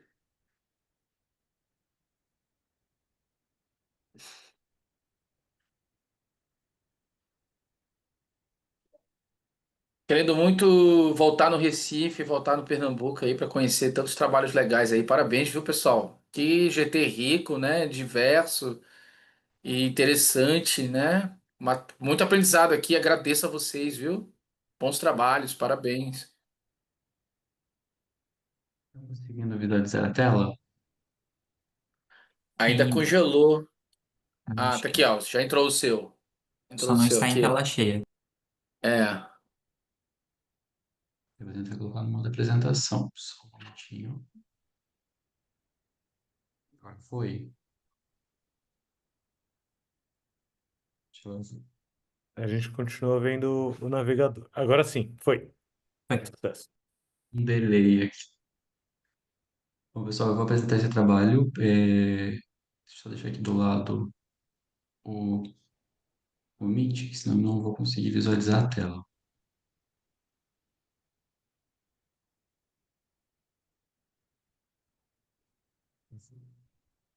O trabalho que eu vou apresentar, então, se chama O papel individual e coletivo da cisgeneridade no acesso e na permanência de pessoas transgênero e travestis no mercado de trabalho. Esse trabalho foi desenvolvido em parceria com a Ju, que está aqui, com o Lula e com a professora Silvia, aqui todos e todas da FEA-USP, do grupo Generas. Agora foi. Então, com a tela ainda parado para mim. Bom, esse trabalho ele surge de uma inquietação do grupo que nós estávamos discutindo com relação à discussão dos trabalhos que são desenvolvidos a respeito de pessoas trans e travestis quando a gente pensa a inclusão no mercado de trabalho. O Brasil ele continua ainda ocupando o ranking do país que mais viola pessoas trans, não somente por meio de violências simbólicas, mas também materiais, físicas, inclusive a morte. Então, liderando os rankings vergonhosamente, rankings internacionais, reproduzindo essa violência que a gente percebe que vai desde as grandes capitais até os interiores de todo o país. É, essa violência ela acontece nas ruas, acontece dentro das empresas, dentro de casa, e isso faz com que grande parte da população, principalmente identidades femininas trans, e mulheres trans negras, acabem ocupando, acabem indo, né, de forma compulsória para a prostituição. Isso porque grande parte desse grupo não tem acesso à escola, não tem acesso a um suporte da família, não tem acesso a questões econômicas, do suporte financeiro e acaba recorrendo a trabalhos que são vistos como informais e que muitas vezes são tomados por pessoas que conhecem essa realidade, mas acabam se beneficiando dela. Bom, pensando no contexto das organizações, grande parte das políticas que são desenvolvidas atualmente dentro das empresas, elas são voltadas para pessoas cisgêneras. Então, pessoas trans acabam ficando de fora dessas políticas que são desenvolvidas. Então, se nós pensamos hoje em uma diversidade, ela também é limitada dentro do aspecto da cisgeneridade, ou seja, pessoas que se identificam com o mesmo gênero que foi designado no nascimento. Então, se a gente pensa, por exemplo, a inclusão de pessoas LGBT, e aí eu coloco aqui uma vírgula que é PN+, a gente sabe que grande parte desse público que é incluído vão ser pessoas que são LGBT cisgêneras, ou seja, pessoas que vão ter o atravessamento da orientação afetiva sexual, mas que não têm o atravessamento do gênero necessariamente. Quando a gente fala sobre questão racial, a gente fala da raça, mas também não deixa de ser de lado de pensar que existe também pessoas trans negras, e por aí vai, pensando em deficiência. Então, sempre o gênero, quando pensa fora dessa hegemonia, dessa generalidade, ele acaba ocupando um espaço marginal. Isso acontece porque pessoas trans são vistas não somente na sociedade, mas também dentro do mercado de trabalho como corpos que são anormais por meio de uma estrutura que prioriza a binariedade de uma forma como natural. Então, traz como uma regra para dentro da sociedade, mas também para as empresas. O que acontece é que grande parte dos estudos que são desenvolvidos sobre pessoas trans, normalmente vão trazer uma lente cisgênera, ou seja, uma lente de pessoas que falam sobre pessoas trans e não falam sobre a responsabilidade dessa generalidade a respeito das violências que as pessoas trans enfrentam na sociedade. Ou seja, então eu sempre vou pesquisar sobre a dor, sobre o sofrimento, sobre a ausência, sobre a falta de trabalho, mas não se fala da responsabilidade das pessoas cis com relação a isso. Ou seja, é uma descrição constante da dor, o que beira, né, um fetiche por essa violência, mas não se fala qual é o papel da cisgeneridade para combater essa violência e se tem um papel ativo nesse caso, o que nós chamamos de pessoas cis aliadas. Dentro da nossa pesquisa, o que também nos levou a avançar nesse trabalho foi justamente não identificar um papel que fala sobre da cisgeneridade, pensando as suas ações voltadas para incluir pessoas trans no mercado de trabalho. Diante desse cenário, a gente tem, então, como questão de pesquisa, como as pessoas cisgêneras percebem o seu papel individual e coletivo na promoção para incluir pessoas trans e travestis no mercado de trabalho. Para conseguir responder esse problema de pesquisa, nós tivemos então como objetivo compreender a percepção das pessoas cisgêneras acerca do seu papel, tanto individual quanto coletivo, para a promoção do acesso e permanência de pessoas transgêneras e travestis no mercado de trabalho. Estou cuidando do horário aqui, pessoal, então se eu correr um pouquinho para deixar um espaço para o final da discussão, tudo bem? Com relação à fundamentação teórica, a gente recorreu então principalmente aos autores e autoras da área da antropologia, das ciências sociais, justamente para discutir como essa ideia de naturalidade, principalmente pensando um binário a partir da diferença sexual, ou seja, que teria uma suposta naturalidade sobre ser homem, ser mulher, e como esses símbolos, signos e dessa materialidade que a partir dessa diferenciação acontece na sociedade, como ela é cristalizada nos discursos, não somente na sociedade, mas também nas organizações. E por isso ser tomado como natural, reproduz impactos diretos na vida das pessoas que têm atravessamentos que não correspondem a essa norma. Dessa forma, então, a gente avança pensando de como o gênero ele não estrutura apenas uma descrição sobre como você se identifica, mas principalmente uma estrutura de poder que é posta separando quem pode ou não ocupar esses espaços, quem pode ou não falar sobre esses corpos e principalmente quais corpos estão ou não autorizados a se autodescrever ou a descrever o outro. Então a gente percebe novamente, voltando para a lente de uma perspectiva que sempre vai ter um pesquisador colonizador falando sobre pessoas trans ali que estão em estado de sofrimento, mas não tomam para si a responsabilidade desse sofrimento, ou qual é o seu papel nesse sofrimento. Com relação aos procedimentos metodológicos, a gente teve uma escolha que é não convencional, pensando normalmente as análises, e aí a gente sai um pouco da ideia das análises temáticas, pensando justamente a análise do discurso a partir da discussão de Foucault. Então, e aqui a gente teve uma fala sobre escrevivência, eu acho interessante quando a gente consegue avançar essas outras perspectivas para além do que está nas obras. Por quê? Porque a gente sabe que hoje, quando a gente vai analisar os comentários e aí a gente percebe isso nas redes, e por isso que a gente avançou com esse método, é justamente que a gente quer entender como as pessoas percebem o seu papel, e uma análise temática não daria conta, então a gente acabou escolhendo ir pela ADF, ou Análise do Discurso Foucaultiana. A gente fez duas perguntas em duas redes sociais, tanto no Threads quanto no TikTok, para tentar identificar justamente como as pessoas percebiam o seu papel individual e da coletividade. A gente conseguiu obter 91 comentários, então, que depois de um critério de exclusão para ver quais perfis falsos que estavam ou não comentando, se eram possíveis ou não verificar, a gente percebeu que apenas 52 comentários a gente poderia verificar se eles estavam ou não sendo válidos para a discussão. A gente passou por um processo de codificação para conseguir justamente separar desses comentários quais comentários estavam falando sobre as suas percepções individuais e suas percepções coletivas. O que a gente percebeu que grande parte dos comentários são voltados para questões individuais, então as respostas falam sobre a questão individual, e a gente partiu para a categorização, o que a gente conseguiu perceber que parte desses comentários, eles se entrelaçam, então quando se pretendem ainda comentários que são preconceituosos, ainda trazem algum ponto que pode ser percebido como uma percepção positiva, e de vice-versa. Então, por exemplo, a gente percebe que a transfobia aqui, ela assume um caráter da meritocracia também. Quando a gente começa a perceber que essas pessoas falam que as pessoas devem ser incluídas no mercado de trabalho desde que tenham competências, e aí, novamente, cai nesse lugar da meritocracia. Eu vou avançando aqui, pessoal, para a gente ficar no outro tempo, tudo bem? Então, vou avançar rápido os slides. Pensando ainda na análise dos resultados da discussão, a gente separou em dois formatos. O primeiro, a gente organizou, então, todo esse corpus do texto que a gente conseguiu levantar, dos comentários, e aí a gente partiu para o segundo estágio, que é justamente analisar esse discurso. E por que foi interessante para a gente utilizar essa técnica foi justamente para ver quais são os enunciados possíveis que trazem por trás desses comentários. Aqui o foco não é o sujeito, então a gente quer entender por que esses comentários acontecem nesse momento histórico, o que permite que esses comentários aconteçam nesse lugar e o porquê eles se manifestam nesse lugar, onde a cisgeneridade se sente protegida, tem que falar tanto de forma aberta sobre os seus preconceitos, ou ainda apoiar, mas ainda com um certo preconceito ali subentendido, subjetivo dentro do próprio comentário.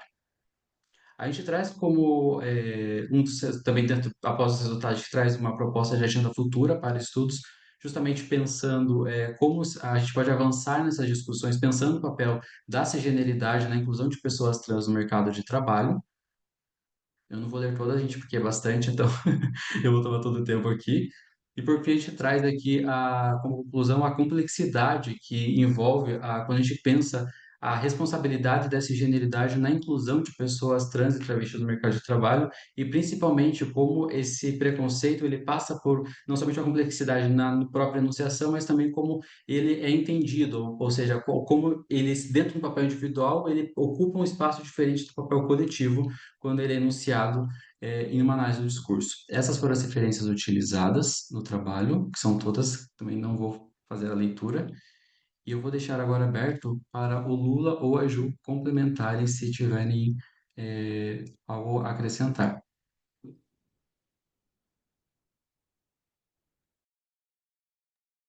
Eu posso. Vocês estão me ouvindo? Então, esse estudo, nós utilizamos essa técnica da não tradicional, né, não convencional da etnografia em mídias sociais, considerando que vivemos em um momento histórico em que há muitas pessoas conectadas nas redes sociais. Então, nós utilizamos esse filtro para tentar identificar e validar apenas os comentários de pessoas cis que são perfis verdadeiros, porque também há um desafio muito grande analisar comentários nas redes sociais, porque há muitos perfis falsos, fakes, né, que as pessoas criam, enfim, se escondem atrás desses perfis. Então nós tivemos que fazer esse filtro e a etnografia foi uma técnica muito viável para nós, para entendermos melhor, compreendermos, né, qual é a percepção dessas pessoas cis em relação ao seu papel, né, a sua responsabilidade para aumentar, promover a empregabilidade trans e travesti. Então, nós percebemos comentários com alteridade, com empatia, em contrapartida, comentários desconexos da realidade, enfim, terceirizando responsabilidade, colocando a responsabilidade somente na pessoa trans em um discurso meritocrático do tipo, ah, basta ter competência que consegue. Ou seja, é um discurso completamente desconexo da realidade, porque há um preconceito estrutural na sociedade brasileira, que é a transfobia, que impede que pessoas trans, por mais que tenham competências, não tenham uma garantia de conseguir um emprego. Por quê? Porque a cultura de organizações brasileiras é uma cultura também transfóbica.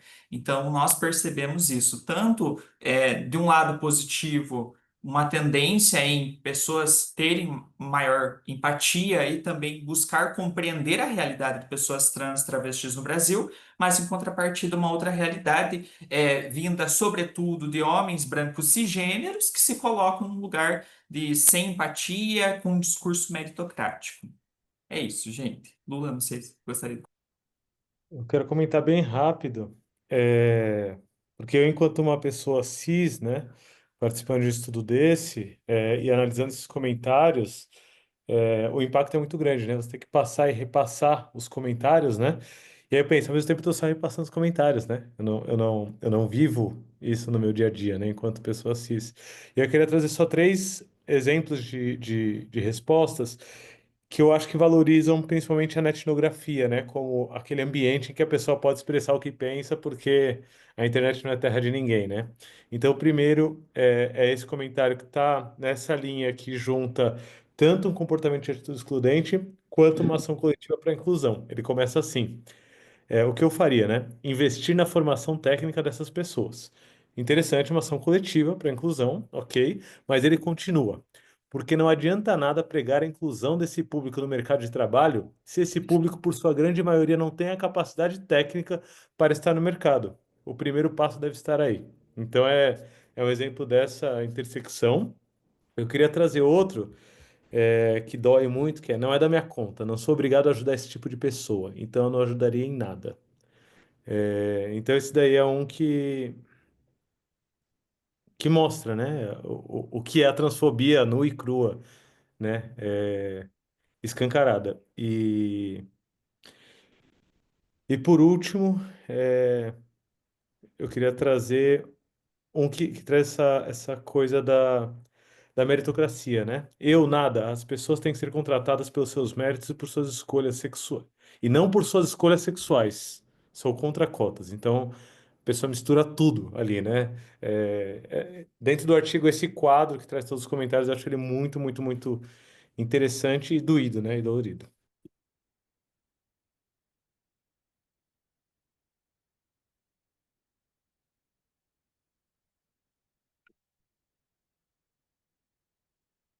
Eu tenho uma pergunta para aprender, se já tiver aberta aqui para as contribuições.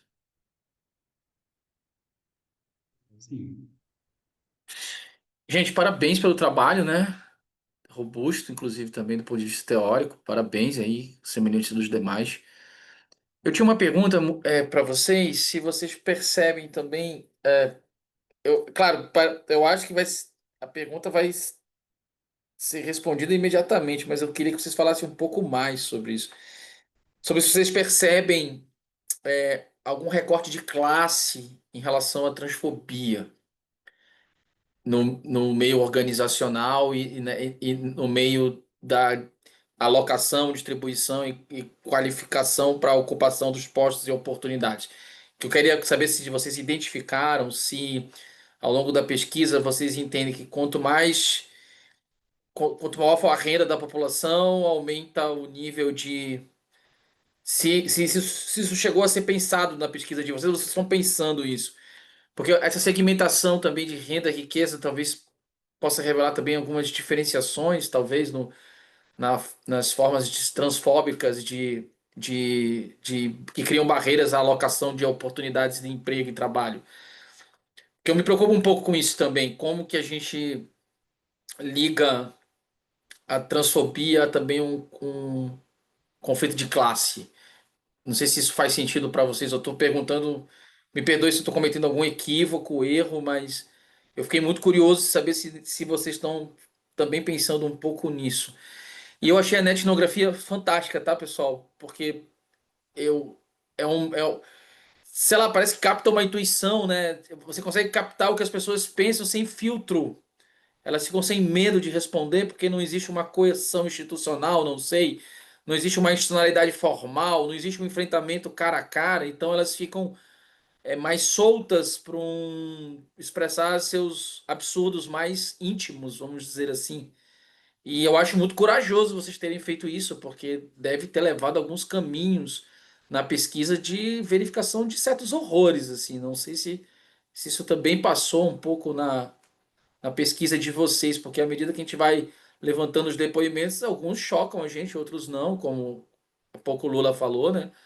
Alguns trazem pra gente algumas coisas que são beiram um mal radical, vamos colocar assim, não sei se fazendo uma referência absurda a Hannah Arendt, assim, mas só para trazer um pouco assim. Mas enfim, parabéns, hein, gente? Muito bacana. Obrigado, eu acho que eu aprendi muito nesse GT.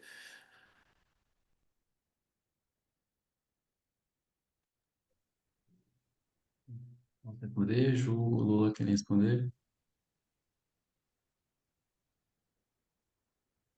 Eu quero ouvir vocês sobre esse recorte de classe. Nesse trabalho especificamente, Davi, a gente não não abordou esse recorte, né? Mas eu acredito que a Kiriju, que já tem muito mais tempo, né, pesquisando é, essa perspectiva sobre o mercado de trabalho, pessoas trans conseguem já sentir um cheirinho, né, se faz sentido avançar por aí ou não. Então, eu queria ouvi-las. Perfeito. Muito obrigada, professor Davi, pelas perguntas e reflexões. Nós estamos pensando em avançar em relação à classe. O que nós percebemos nos comentários é um recorte de gênero e raça, sobretudo homens cisgêneros e brancos, e que comentaram, inclusive, por exemplo, eu sou empresário e eu jamais contrataria. Teve um comentário que a gente recebeu. Eu sou recrutador e eu não contrato pessoas trans. Então, eles declaram isso na internet, dizendo que eles não contratariam. Então, por mais que a pessoa tivesse competência, por questão do preconceito mesmo, que é algo explícito, eles dizem, eles falam que não contratariam por isso. Então, nós identificamos o marcador de gênero, racial, né? São homens cisgêneros brancos, sobretudo, e que se colocam nessa posição enquanto empresário, enquanto gestor, no caso, recrutador, né? E se colocando numa posição de que não contratariam pessoas trans. Assim, a gente quer avançar sim na questão da classe, né? Mas eu acho que falar de classe também daria para falar dessa posição, porque são empresários, são profissionais no mercado que tomam decisões, ou seja, tomadores de decisão. E eles estão tomando a decisão de não contratar por um preconceito explícito, que no espaço da internet eles se sentem, então, autorizados em declararem, né, essa não contratação. Tá Obrigado. bom. Acho que a Paloma tá com a mão levantada, gente. Cabe mais uma contribuição? Temos 2 minutinhos. Se a gente segurar, depois a gente consegue. Tá bom. Posso? Sim. É um comentário breve que assim, tem relação com o que vocês estão discutindo, né? Foi uma vivência, na verdade, de uma tia minha, que ela é uma mulher trans, e aqui numa cidade próxima teve um concurso aberto, e esse concurso ele tinha vaga específica para pessoas trans. Eu, particularmente, não conhecia nenhuma ação nesse sentido. Pode ser ignorância minha, e provavelmente é, mas eu não conhecia nenhum concurso que oferecesse vagas, né, para pessoas trans. E aí minha tia conseguiu, ela passou nesse concurso e ela foi convidada para participar de um documentário do Ministério do Trabalho, algo nesse sentido. E ela conheceu a pessoa que formulou o edital, que agiu nesse sentido, né, de ofertar essas vagas. E a pessoa era um homem cis, e ele falou que foi muito nesse movimento porque a filha dele também é uma mulher trans. Então você vê, parece que só é algo que eu passo a me importar, porque ele já estava, tipo, em uma posição de poder há muito tempo, Mas quando ela começou a conversar com ele, ela disse, "Oh, mas só por curiosidade, por que foi que você pensou e tal?" Aí ela disse que o relato dele foi esse, que ele tem uma filha que se identifica como mulher trans e que por conta da filha ele abriu esse edital com esse olhar. Então, assim, por mais que seja realmente algo válido, né, eu acredito que todos ficam felizes com essa iniciativa, mas você vê, parece que tem que ser alguém próximo para que você possa olhar, para que você possa conseguir sentir a dor do outro. E isso é muito triste, sabe? Porque eu acompanho, né, a vivência dela, eu sei que ela já passou por muita coisa. E quando você está nesse lugar, né, que você começa a ver como é que as coisas acontecem, eu acho que, assim, o método do trabalho de vocês, claro, que vai muito além disso, mas eu não poderia deixar de destacar realmente a coragem, porque é algo que dói, né, na gente que eu acho que todos, é comum a todos aqui que se preocupa, que tem empatia que tenta de alguma forma contribuir. E eu acho que a coragem, né, de vocês se colocarem nesse lugar de estar analisando esses dados realmente é muito forte, sabe?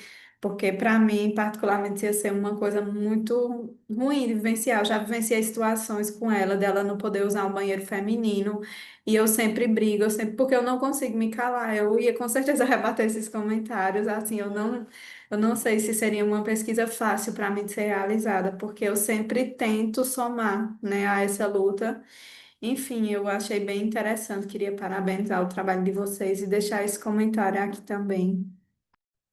Muito obrigada, Paloma. Obrigada pelo comentário, pelo relato. E eu acho que temos que também considerar uma outra questão, que é Brasil 2025, ainda temos uma estimativa de 90% de mulheres trans e travestis na prostituição.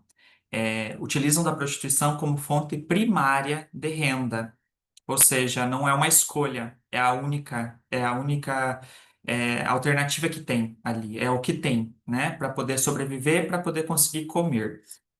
E aí o que acontece? Quem são os clientes dessas mulheres trans? Que vai lá em ponto de prostituição para buscar, né? Para consumir, enfim, tomar esse serviço. São homens cisgêneros e muitos desses empresários. Então é viável dizer não de dia para dizer sim à noite, para buscar nas ruas.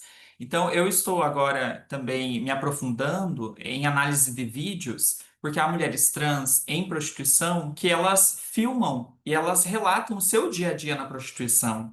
E elas comentam sobre o perfil desses clientes, inclusive destacando. Então tem esse recorte também da classe. São empresários, né, homens com dinheiro, enfim, que vão até elas. Então tem essa questão também, essa problemática de que a prostituição beneficia essas pessoas, beneficia quem diz não de dia para buscar à noite. Por quê? Porque nós estamos no país em que mais mata pessoas trans e travestis há 16 anos consecutivos e, concomitantemente, é o país que mais consome pornografia trans e travesti. Ou seja, nós vivemos uma dicotomia, uma contradição entre ódio e prazer. O ódio de dia e o desejo à noite, a procura, o fetiche, né, as escondidas. Então, existe essa questão que merece muita atenção e precisa ser ainda mais investigada. Muito obrigado.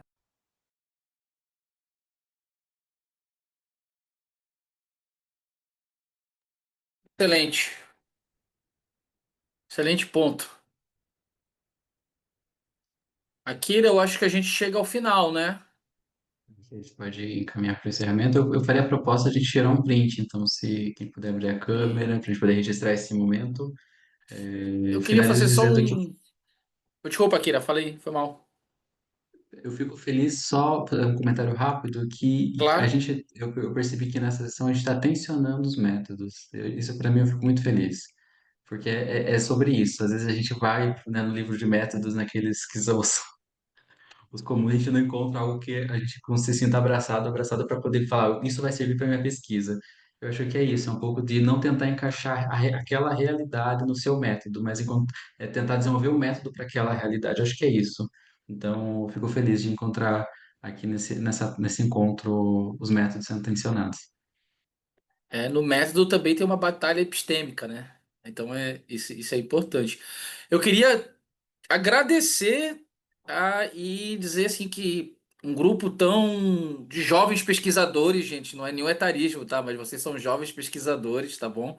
É fantástico ver que a gente tem uma nova geração aí, né, se amadurecendo e jovens assim como vocês pensando coisas tão significativas e é um certo alívio político, tá, pessoal, para minha geração assim, que eu já tô ali no meio do caminho, enxergar que há uma representatividade muito significativa de temas importantes na pesquisa na área de administração. Fiquei muito feliz com a tarde de hoje. Queria deixar essa palavra de apoio sempre que precisarem, é só chamar pelas redes, tá? Davi Silva, vocês podem me encontrar facilmente. E agradecer a Regiane que me alocou aqui também para estar com vocês nesse dia de hoje. Vou estar amanhã também. Então, obrigado, parabéns. Espero que vocês sigam aí firmes e fortes na pesquisa sempre, tá? Muito talentosos todos aqui, todos e todas, tá bom? Obrigado, hein? Vamos tirar o print, então? Vou registrar esse momento.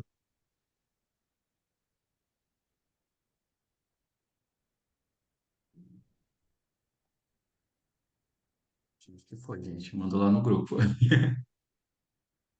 Gente, muito obrigada. Acho que a gente se vê amanhã, seguindo os próximos dias do evento. Desejo aqui um excelente semiáde para todas e todos. E não esqueçam de avaliar a sessão, tudo bem? Uma excelente noite, Tchau, gente. gente. Tchau, tchau. Obrigada. Boa noite, pessoal. Boa noite.